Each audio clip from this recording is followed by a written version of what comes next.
You were born with individual strengths and a unique purpose. Don't let fears, false beliefs, or life's happenings diminish your influence. It's time to live and lead for impact.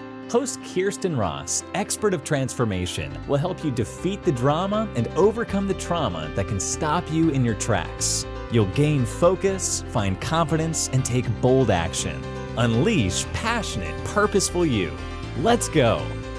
Welcome to Live and Lead for Impact. I'm Kirsten Ross, your host, and this is episode number 118. Do you have some lingering relationships that can be challenging, tear you down, cause grief, have baggage, long histories? These relationships can and do zap our energy, steal our joy, drum up false beliefs about ourselves, and sometimes even stand in the way of achieving our dreams. Yes, addressing relationship stuff can feel overwhelming, but often remedies are simpler than you'd think if you know how to define the right fix. That's why I've designed the Relationship Renovation Roadmap. I can't wait to share it with you.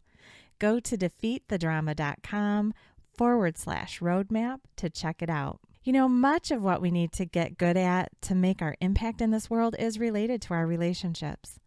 Setting healthy boundaries is another one of those key strategies. If other people are demanding all of your time and you're not able to say no, how will you ever carve out the time that you need to do what you'd choose? It's not our job to make everyone happy, and we cannot always give to others everything they want from us. What do you want, need, or desire from your relationships to live happily and make your impact? Do you ever ask yourself this question? Boundaries are rules of engagement for your relationships. If you're doing all of the modifying and all of the sucking it up without speaking up, you will build up resentments with the people in your work and your life. You'll also tend to attract people who don't like to respect boundaries. You teach them how to treat you. You want a say in how your relationships work.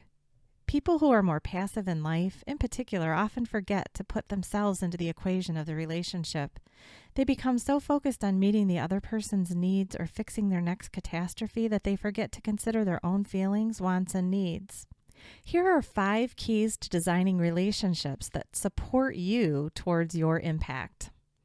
1, create the boundary. If you had your way, what variables would you like to change in your relationships? Whether it's work or life, it's time to take an inventory. Remember, what you tolerate teaches others. Here's some common places to look where you may need to make some changes. 1, respect my time. Be on time or let me know ahead of time that you'll be late. Or perhaps it's a neighbor who doesn't understand that you work from home. Present doesn't mean available for lengthy chit-chat. 2, give me more notice. Are you tired of putting out fires for a person who's constantly coming to you last minute to help with a project or fill out a form? Their sense of urgency cannot always be yours. Whether it's a child, friend, or a coworker, stop and think what you need in this area. The next one is watch your tone. Whether it's sarcasm, a condescending attitude, or too loud volume, teach people how you would like to be spoken to by speaking up when their tone is out of line. When my kids were little and they were whiny, I would tell them, I can't understand you when you talk like that. I certainly didn't want to give them their way and teach them that that would work. Behave appropriately. Is it a coworker telling off-color jokes or a colleague drinking too much at the company picnic? Perhaps it's a family member during a holiday meal. Whatever the case, you get to decide how people should behave around you. The next key is consequences key. Humans need a catalyst to generate change. It's just the reality of things. Change is uncomfortable. If others are accommodating us in our current state, we're unlikely to do anything different.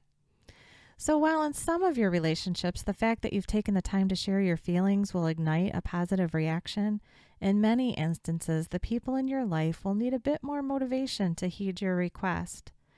If they don't comply with your request, what will you do? The consequence should be related to the boundary. And don't think of the consequence as a punishment. Instead, consider it an action that you'll take that accommodates your own needs, wants, and desires around their actions. Let's go back through our original list for some examples. So the first, respect my time. I will wait 5 minutes and then start without you. Or I'll wait 5 minutes and then I'll leave.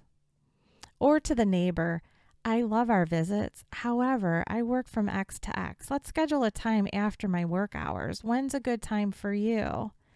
If you show up when I'm working, I won't be able to answer the door. The next one, give me more notice. If you give me less than 2 days notice, I won't be able to help you. The next, watch your tone of voice. If you continue with a sarcastic tone, I'll end the conversation. Feel free to schedule some time to talk later when you're able to share civilly. I will be happy to listen. Behaving appropriately.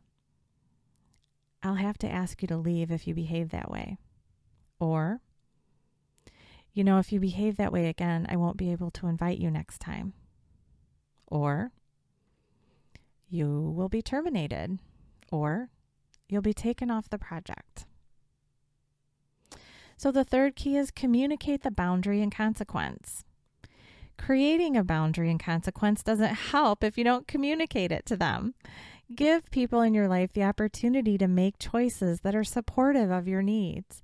Too often we sit in silence as we build up resentments. I hear clients say all the time, they should just know what I need. Well, last time I checked, most people I know aren't mind readers, so they don't. And working from the assumption that they should just know leaves you feeling extra frustrated and disappointed with the people sharing your life. And that's not good for anyone. So let them know. I recommend communicating it as a request. You cannot demand that someone do anything differently from what they normally would. I mean, it's a little different if we're talking about your kids, but other people in your life, you can only share your feelings and ask. So calling it a request and asking puts you in a relaxed mode. Your nonverbal communication will portray the same. Your friend or colleague will feel more freedom to say yes or no. Ultimately, they have final say whether you demand or request, so might as well keep it low-key and request. Outline the consequence so that they're making an informed decision. Give them the opportunity to make a different choice. It's often hard to act on the consequences we've outlined when we first start. Don't give yourself an out by failing to communicate. I see that one often too. Well, I didn't really tell them that I'd leave if they were more than 15 minutes late. I'd feel bad leaving without telling them. All you're doing is continuing the same behavior and building up more resentment. And you have final say in acting out the consequence. It's okay if they continue to offend. You have the opportunity to enact the consequence that you forewarned them about. They've been given notice and had the chance to comply. Remember, you aren't taking the action as a punishment. You're taking action that is necessary for your own well-being. Who wants to live a life where you're constantly building up frustrations, disappointments, resentments, sitting there forever while someone leaves you waiting? You're allowed to look out for yourself, always, but especially when others are not. 4, consider. I'm not trying to turn you into a dictator. If they're open to engaging in a healthy conversation, go ahead and listen to your colleague, friend, or family member. Are they willing to acknowledge their behavior and apologize? Are they understanding of your need to set boundaries and consequences? Are they able to hear and appreciate your point of view? Is it possible that they just misread the situation and had no idea that they were offending you or taking advantage? If this is the first time you've ever spoken up to someone, it's a possibility. Do they have an alternate idea of how to hold them accountable? I once had a colleague share her story of frustration about her neighbor who constantly asked her to babysit. I asked what she had said to the neighbor. Lo and behold, she always told the neighbor she loved babysitting and just loved the baby girl. Well, then, of course, from the neighbor's perspective, she had the best situation ever and had no idea that she was frustrating her friend. Don't be that person. It's a waste of time to share your thoughts with people not involved. Take the time to share your feelings with the person who can make a difference. 5, carry out the consequences. Follow through on your word. Make the request, share the consequence, and if they don't comply, follow through with the consequence. It will probably be hard at first, but you must. So tell them what you'll do. Remember, this isn't about punishment. It's about protecting yourself. It's rude for someone to keep you waiting when they've done it consistently for years. Set the consequence that you'll wait no more than 10 minutes and then you're moving on without them. Leave without them once and you may see a sudden and dramatic change. Expect that they'll behave differently at your next family event. Give them that request and see how it goes. I have had clients where it's worked out great when they've asked someone to behave differently. I'll never forget the client who came to me all worried about the Christmas family gatherings that were coming. She had a brother who would come and not behave well. The family would talk amongst themselves, but had never talked to him. Well, they gave him the opportunity to behave differently by telling him the new rules and what they expected about behavior at the next family function. They shared that they loved him, they wanted him there, but that if the behavior continued, they'd have to ask him to leave and he wouldn't be invited back. And you know what? After one conversation, he made a different choice. He hadn't realized in the past how his behavior was impacting others, and once he knew, he acted differently. So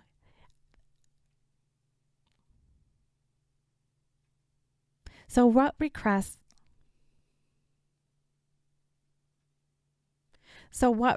do you need to make of others in your relationships? I encourage you to follow these steps, rock your relationships, and go out and make your big impact. Until next time, make it a great day.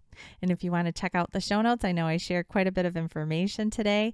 Head on over to defeatthedrama.com, click on the podcast tab, and then go to episode 118. And while you're there, go check out my relationship renovation roadmap at defeatthedrama.com/roadmap.